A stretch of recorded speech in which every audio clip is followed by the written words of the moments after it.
Well, it's just been 2 weeks since President Trump signed that massive $1.3 trillion omnibus spending bill into law, and the White House may already be looking to slash the funding. Fox Business learning today that a request by President Trump to use rescission to freeze and potentially cut the spending bill is now being explored.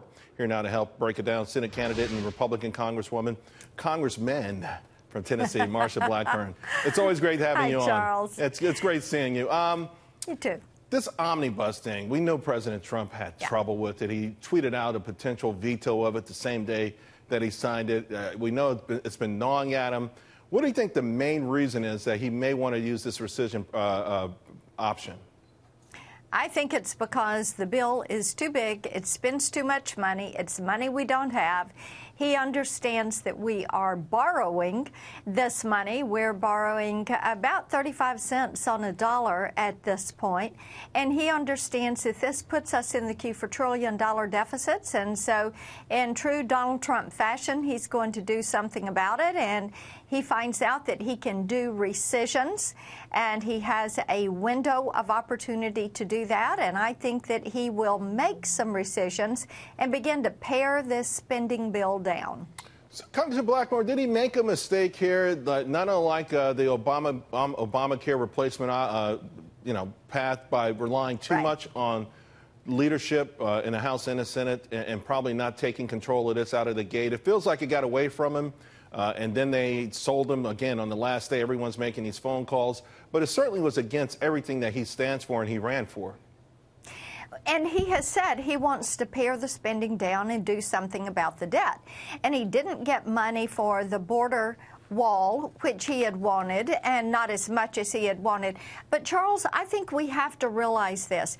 Donald Trump has said we're going to get the fiscal house in order. We're going to put the attention on getting the economy to a healthy position, and we're going to focus on jobs growth. Now, that is a priority with him, and he knows if the spending continues at this rate that it's not going to happen. So he's going to go in there and make some trims around this budget and see where he can save some dollars, and good for him for doing it. Absolutely. And I do, as you brought up the border wall, President Trump now sending the National Guard to the border.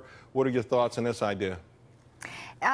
President Trump can do this. It has been done before, just like rescissions have been done before. Previous administrations have sent troops to the border, and if this is going to protect our nation, he ought not to apologize for that.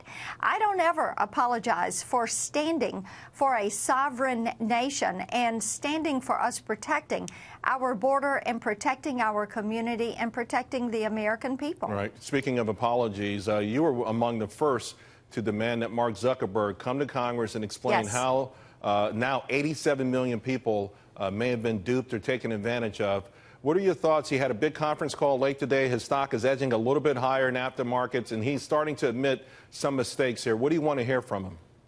What I want to hear from him is, are they now going to support us in trying to do privacy legislation? I've had the Browser Act. You and I have discussed this legislation. We have discussed over the last 3 years my push for data security legislation, privacy legislation that gives you, the individual, the tools that are necessary to protect your virtual presence online. And, Charles, this is a primary issue with women, wanting to protect their children, protect their families, and make certain that they don't have snoops looking at their email and their post.